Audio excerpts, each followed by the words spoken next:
Правда ли, что покупка в Батуми — это лотерея в плане качества? Нет, это полнейшая глупость. Особенно это глупость, если такое скажет человек, называющий себя профессионалом рынка. Потому что специалист недвижимости, если он считает, что покупка — это лотерея, то такой профессионал не нужен. Проще купить самому с таким же результатом. Если включить глаза, голову и другие органы чувств, то можно выбрать и купить именно то, что ты запланировал. И именно за столько, за сколько ты запланировал. Как это сделать? Первое. Посмотреть, что застройщик построил до, насколько это что-то выросло в цене. Словом, изучить историю компании. Если это не получается сделать самостоятельно, то эту задачу можно поставить перед риэлтором. Пока он вас не убедил с цифрами, его работа на этапе подбора смысла не имеет. Я вкладываю деньги, хочу получить жилье и рассчитываю, что оно будет дорожать. Объясните мне, как это будет происходить и где вы взяли вот эти цифры. Так, я считаю, нужно спрашивать своего агента. Конкретно сказать, иди в строительную компанию, пусть дадут данные, сколько стоили у них квартиры в предыдущем доме на стадии строительства. Если строительная компания не дает такую статистику, то это первый повод задуматься о том, насколько они вообще нацелены на долгосрочную работу с инвесторами. Рынок Батуми молодой, и многие цифры приходится собирать здесь самостоятельно. В этом мне помогает моя предыдущая профессия, где я работал как раз в сфере недвижимости. Однако собрать их и проанализировать все же можно. Обычно результаты того, что я узнал о рынке, я выкладываю в ежегодном видео «Вся правда о недвижимости Батуми». Таких видео на канале уже 5, как я говорил. За этот период я сам успел купить в Батуми 5 квартир, 3 из них продать и в 3 сделать ремонты разного уровня. От очень простого до того, где даже самый педантичный белорус романтично вздохнул, глядя на результат. Поэтому говорить о том, что здесь что-то невозможно, я считаю нецелесообразным. Можно совершать свои собственные ошибки, а можно посмотреть уже готовые видео и не идти по тем или иным граблям. Это личный выбор каждого. Третий важный тезис относительно качества строительства. Нужно понимать, что почти любой брак застройщика можно исправить на стадии ремонта. Исключения из этого правила я встречал в Батуми пару раз, и, как правило, эти исключения были связаны с неправильным монтажом целой фасадной системы. Поэтому я советую обращать внимание в первую очередь на панорамное остекление при выборе квартиры. Правильным и разумным для Батуми является выбор квартиры, где жилое помещение от улицы отделяется лоджией, а наиболее рискованный вариант – это панорамное остекление здания, где течь по оконной конструкции может попасть в вашу квартиру. Такие проблемы можно устранить, но только разобрав и заново собрав целую секцию фасада здания. И по цене это может быть дороже, чем весь ремонт квартиры. Какой ремонт выбрать? Черный каркас, белый или под ключ?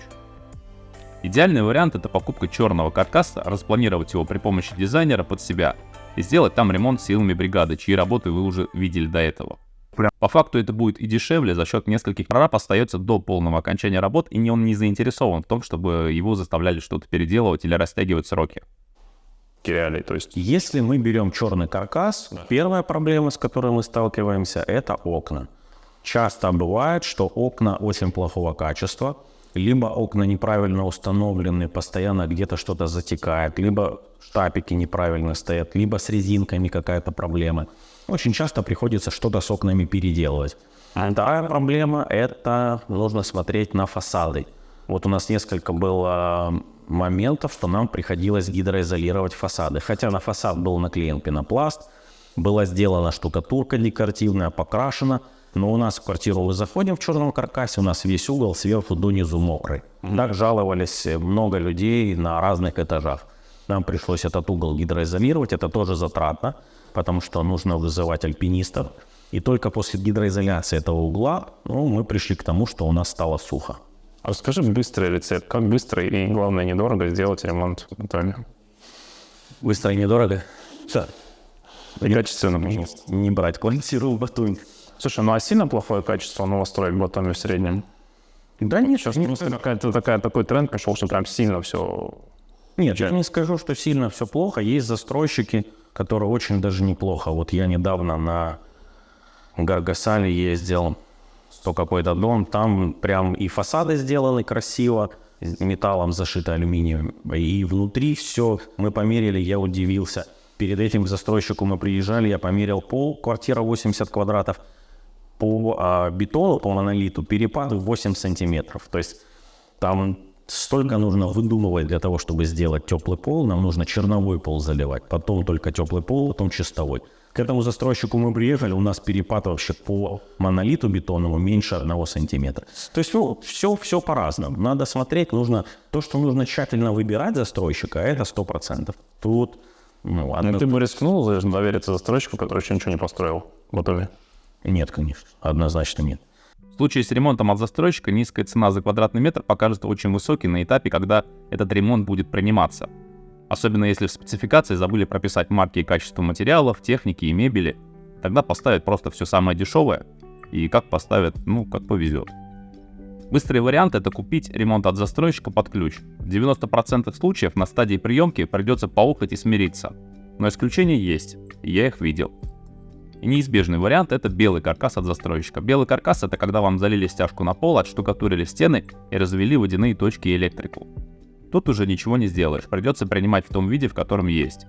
Многие застройщики в Батуми предлагают только белый каркас, потому что так они пытаются решить проблему с сохранностью подъездов. Там, где квартиры сданы в черном каркасе и каждый начинает делать ремонт, когда захочет, и силами тех, кого найдет, бывают проблемы. Обычно подъезд в таком доме через 3-4 года требует нового ремонта. В Батуми многие застройщики с этим сейчас борются при помощи того, что сертифицируют бригады, которые допускаются к ремонтам у них в домах. А еще следят за тем, чтобы поработавшая бригада устранила дефекты, которые появились из-за них в подъезде, и обязательно убрала после себя строительный мусор. Это большой плюс для рынка, качество новых домов становится лучше с каждым разом. Примеры хороших ремонтов от застройщика я тоже показывал на канале, но это скорее явление исключительное на сегодняшний день. И даже в этом исключительном явлении нужно понимать, что ремонт по факту нужно принимать и составлять дефектную ведомость, если вы за ним не следили в процессе, чтобы застройщик и бригада устраняли недочеты. Поэтому профессия приемщик ремонта в Батуми в ближайшие годы будет очень востребованной. Про качество строительства в Батуми. Рассуждая о качестве строительства, нужно понимать одну очень важную вещь – с чем сравнивать. Я наблюдал за 4 рынками недвижимости в 4 разных странах и скоро начну изучать 5-й рынок в Арабских Эмиратах. Качество строительства в Грузии не намного хуже Сочи и Болгарии, и даже повыше, чем в среднем на Кипре. Вообще нужно понимать, что по качеству обустройства жилья, тепла внутри, ровности стен и другим особенностям ремонта в мире в принципе лидируют славяне. Мастера-ремонтники из Украины, России и Беларуси выполняют наиболее сложные инженерные проекты даже в квартирах обычных людей, и они востребованы во всем мире. Но это не потому, что все в мире плохие, а именно потому, что лидерами отрасли являются именно они.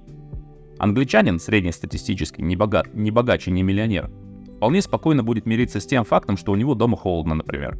Купит электрическую простыню и дело с концом. Испанцы, опять же простые, средней руки, отделают квартиру изнутри короедом, и их неровность стен беспокоить не будет. Среднестатистический аджарец обобьет протекающую стену дома профлистом снаружи и тоже на этом успокоится. Белорус же человек дотошный. Он разберет по кирпичику протекающую стену, найдет источник течи, отремонтирует его, замажет 3 слоями гидроизоляции, после этого заново уложит стену, промажет еще раз на перспективу гидроизоляции, создаст в пироге стены вентилируемый слой и для надежности нанесет на ту стену влагостойкую краску с добавкой антиплесень и антигрибок. Говоря об этом, я понимаю, что элитные ремонты существуют во всех странах. Но тут речь скорее не о дорогих материалах, а о подходе к ремонту жилища. Поэтому, опять же, для примера, когда мастер-белорус заходит в дом любого застройщика, кроме белорусского, он первым делом пытается разобрать все, что построено до основания. Это применительно и к русским, и к украинским мастерам. Школа ремонтов, она действительно сильная во всех этих странах. Наблюдение сделано мной на отрезке в 13 лет на рынках недвижимости 4 разных стран. Прям вдохновился. Покажи, зачем нужен дизайнер, мне прям понравилось. На площади 100 квадратных метров. Мы Так. имеем 2 кладовки. Это первое на входе. Это большой санузел. Так. Это кабинет с окном и с выходом на балкон. Это все еще 100 квадратов, да? Это все 100 квадратов. Здесь у нас будет зона ТВ, и сюда мы попадаем в маленький санузел. Дальше мы заходим в спальню, мастер-спальню, с выходом на балкон. И с гардеробной собственной. Так. Дальше у нас детская, здесь будет кухня и будет столовая большая. Это детская, и лицевая спальня, это если мы подаем на балкон, и с рабочей зоной. Так, и все это из 100 квадратов. То есть Это у нас всё из 100 получилось квадратов. 2 санузла, Да. 3 отдельные комнаты, плюс большая кухня-гостиная, плюс еще кабинет. Плюс еще кабинеты, плюс 2 кладовки. И все это еще и... О, обалдеть. Окей. Я вижу, как мою идею про шумоизоляцию подхватывают и тиражируют другие люди, снимающий видео об Батуми. Это верное утверждение, но нужно понимать, что ситуация не является принципиально лучшей в Сочи, например, и в новостройках других стран, построенных монолитно-каркасным способом, где все заполняется блоками. В Батуми в комплексах более высокого класса проблемы с шумом стали уже решать при помощи перехода на красный кирпич с пазами и гребнями. У него лучшие шумоизолирующие свойства, но он и делает дороже стоимость строительства. А вообще же, как ни странно, лучше всего удерживают шум правильно смонтированные гипсокартонные перегородки. Так что же купить, новостройку или вторичную недвижимость в Батуми? В чем вас будут убеждать эксперты рынка в данный момент? Эксперты рынка недвижимостью торгуют, соответственно, пчелы ни при каком раскладе не будут охаивать мед. Совершенно очевидно, что продвигается следующая идея. Вторичная недвижимость дешевле первичной, покупайте вторичную. Мы как раз напродавали в 22-23 годах много квартир, и многие из наших покупателей хотят сейчас срочно их продать. Брокер, как вы помните, зарабатывает не на том, плюс закроется ваша сделка или в минус. Большинство брокеров нацелены на зарабатывание комиссии здесь и сейчас. В долгосрочную? Говорить они могут. Поэтому его аналитика брокерская будет всегда такая, как вы захотите. Следовательно, он будет продавать то, чего у него есть много в данный момент. А много у него сейчас есть вторичных квартир, которые ему оставили на продажу люди, которые попали в Грузию, случайно купили на панике случайный объект с ними же, и теперь также случайно хотят от него избавиться, потому что очень нужны деньги, допустим, в другой стране. Поэтому толпа уверенно побежит за экспертом рынка и будет изо всех сил скупать вторичную недвижимость. При этом мало кто обратит внимание на то, что ряд застройщиков, у которых уменьшились продажи, привлекают покупателей специальными акциями, скидками, бонусами. А еще почти каждый застройщик дает беспроцентную рассрочку, которая в период кризиса становится более длинной. Застройщик не может понизить цену на свои квартиры в целом. Это будет выглядеть как обман тех, кто уже купил. Но он может оперировать акционными квартирами, подарками при покупке и длинными рассрочками без процентов. Ипотеку иностранцам, строящихся на несданных домах, тоже дает, но с исключениями. Дает только тот банк, который участвует в строительстве дома как источник софинансирования. То есть банк Сакартвелл даст ипотеку в объектах, которые финансирует. TBC даст в тех объектах, где финансирует он на этапе строительства. Если у застройщика только свои средства, то ипотеку там получить нельзя на этапе строительства. Банк не будет брать на себя риски застройщика, чьими финансами он не управляет. Получается, что с одной стороны можно найти хорошее срочное предложение на вторичном рынке и заплатить за него поменьше. Но взять рассрочку означает, что остатком денег на квартиру и за ремонт, а это до 90% суммы, вы еще несколько лет сможете пользоваться. И вполне возможно, что доходность на них можно получить гораздо большую, чем 20% годовых. Именно такой логикой руководствуются те, кто вкладывает деньги.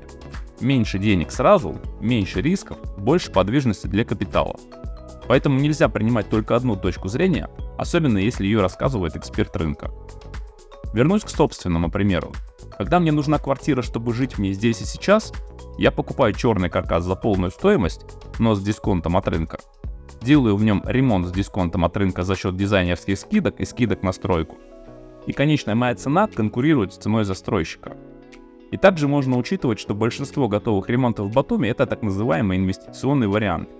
То есть дешевые материалы, дешевая рабочая сила и так далее, что приведет нас опять же к тому самому качеству, от которого мы пытаемся уйти, нанимая дизайнера и бригаду. Серьезный плюс вторичной недвижимости в том, что грузинские банки стали давать ипотеку иностранцам. Опять же, для этого требуется первоначальный платеж в размере 40% и доход из грузинского источника, поэтому ипотека доступна не каждому. Про налоги на недвижимость. Буду краток. Налог на владение недвижимостью в Грузии есть, если у владельца есть доход в Грузии. У большинства иностранцев дохода в Грузии нет, поэтому грузинская налоговая считает, что у вас вообще нет дохода, раз она его не видит. Поэтому инстаграмная глянцевая версия выглядит так, что налогов нет вообще. Но с 2022 года ситуация сильно поменялась. Многие открыли для себя такую замечательную функцию, как ведение бизнеса через Грузию с налогом 1%. И как только они для себя это открыли, сразу же для них появились и налоги на владение имуществом. В среднем расчет налога на владение такой на каждые 50 тысяч долларов цены недвижимости приходится примерно $100 годового налога. Это такая усредненная цифра из тех, кто уже заплатил. Более подробно об этом можно почитать в налоговом кодексе Грузии, или посмотреть соответствующее видео у меня на канале. Если вы сдаете квартиру в Грузии, то налог с аренды 5% для физических лиц. Если вы продаете квартиру раньше, чем через 2 года после покупки, то налог на разницу между покупкой и продажей 5%, для апартаментов 20%. То есть купилась квартира за 100, продалась за 120, налог будет $1000. Уплатить нужно его в тот же месяц, в который продалась квартира. Раньше было по-другому, но с 2024 года это так. Предложение на рынке Грузии. В какой-то момент я брал объемы рынка и изучал их. Фактически, как результат 5-летнего бума строительства, в Батуми вводится в эксплуатацию около 36 тысяч новых объектов недвижимости. Мы говорим об апартаментах, квартирах, студиях и не студиях, небольшом количестве вилл и так далее. Грузию за первые полгода посетили почти 3 миллиона туристов. Это в 2023 году. Только Батумский аэропорт принял 250 с лишним тысяч человек. Значит, по году в среднем 500 000 новых людей. Это только Батумский аэропорт.